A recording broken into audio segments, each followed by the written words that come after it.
In this video, you'll learn how to connect TikTok Shop and eBay effectively. By the end of this guide, you will be able to manage your products and orders seamlessly across both platforms. Start by ensuring you have active seller accounts on both TikTok Shop and eBay. Log into each platform separately. For TikTok Shop, navigate to the seller dashboard and verify that your store information is complete. Similarly, check your eBay account by accessing the seller hub. Make sure your payment details are correctly set up on both platforms. This preparation is essential as it allows for easy management of products and orders later on. After confirming that your accounts are ready, choose a supported integration tool or e-commerce automation platform to connect TikTok Shop with eBay. Many sellers opt for tools that facilitate product synchronization between different marketplaces. Once you have selected a suitable tool, log into the platform.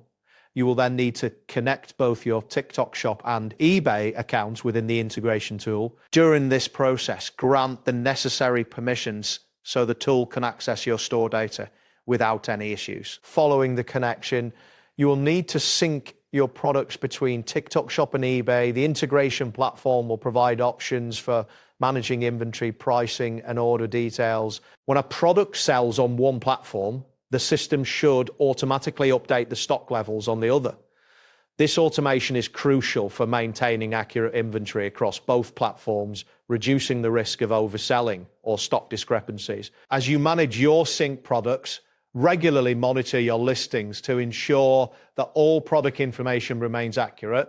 This includes checking prices, descriptions, and inventory counts. Managing both platforms through a single integration tool saves time and effort, allowing you to focus on expanding your reach across multiple marketplaces without the hassle of manual updates. That wraps up today's guide. Thanks for watching, and catch you in the next tutorial.